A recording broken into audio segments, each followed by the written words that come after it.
Welcome back. In our previous explainer, we analyzed the popularity trends across 15 specific elite institutions. You know, the big heavy hitters. NTU, NCCU, NYCU, NCKU, NTHU, NCU, NTNU, NTPU, TMU, NCHU, CCU, NSCSU, NCUE, KMU, and NTUE. I know, that's a mouthful. But today, we are shifting gears and putting the National University of Kaohsiung, or NUK, right under the microscope. We're going to see exactly how its departments stack up against those 15 elite schools and uncover a truly fascinating story of a regional public university navigating intense market shifts, government policies, and an unbelievable brand rescue. Real quick, here is our roadmap for today. We'll look at positioning and the index, break down NUK into leading, middle, and weak or special groups, and finally, dive into the policy crisis and the dramatic NSCSU rebound. Okay, Section 1, Positioning and Mechanics. Before we actually rank NUK, we need to establish exactly how we're calculating true market demand.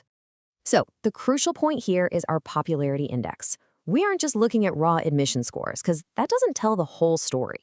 This index is calculated as the geometric mean of the placement rate, which is basically the percentage of eligible students who actually put the department on their preference list, and the inverse of the ranking sequence. Simply put, it perfectly balances actual student preference against how difficult the program is to get into. It captures the true, real-world market demand.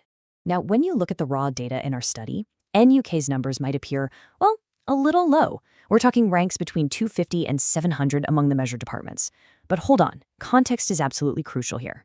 NUK is being benchmarked exclusively against Taiwan's absolute elite national and medical giants. A lot of similar tier regional universities aren't even on this list. When we compare NUK to Taipei University, for example, Taipei University enjoys a massive capital city premium with a national reach.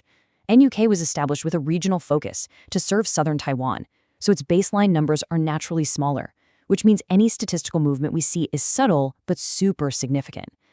All right, let's get into the actual departments, starting with the leading tier, NUK's flagship survivors in a hyper-competitive landscape. In our index, NUK leading tier definitely holds its own. Political law and law sit at 327 and 330 respectively. That's a really strong regional reputation when you compare them directly against similar law programs at NTNU or NPPU. But the real momentum? It's all in the STEM and business fields. We've got electrical engineering at 345, finance at 409, applied math at 428, computer science at 446, and chemical and materials engineering at 449. Even as a regional school, the hunger for tech and finance talent keeps these programs incredibly relevant against the elites. And that STEM momentum is literally undeniable. Between the 10-8 to 11 academic periods compared to the 112 to 115 periods, NUK's electrical engineering department showed a positive growth delta of 6.36 times 10 to the negative fifth. Applied math showed a really similar positive jump. In an era where regional universities are losing students, analysts call this the semiconductor survival dividend. The massive, unstoppable AI and tech wave is throwing a huge lifeline to NUK's engineering and math sectors. So that's the good news. Transitioning from the survivors, let's look at the middle tier, the core of the university, which is currently facing intense market friction. This group covers a lot of ground: humanities, management, and foundational sciences. We're talking applied economics, information management, Western languages, physics, architecture, and life sciences.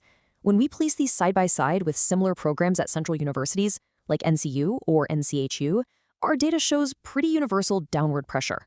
And this downward trend holds true for the rest of the tier too: Japanese, Korean, business administration, civil and environmental engineering, applied chemistry, and financial law.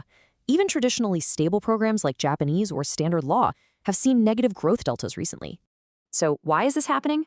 Well, our source analysis hits the nail on the head, stating the decline in NUK's middle tier perfectly mirrors the northward migration of students seeking capital city resources. Think about it. Without the immediate job guarantee of a semiconductor degree, students in humanities and business are increasingly willing to pack up and leave the South to get access to the internships, networking, and resources concentrated up in Taipei and northern Taiwan.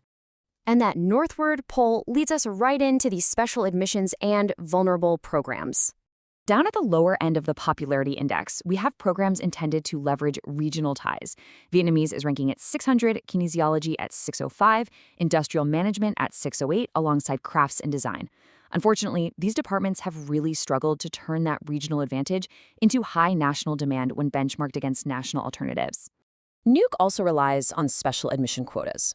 One is the Youth Savings Account Group, which takes in students for information management, finance, electrical engineering, and business admin. These rank quite low, mostly in the high 600s. But the most critical special group, the one that actually triggered a massive strategic crisis for the university, is the Vision Program. So what is the Vision Program?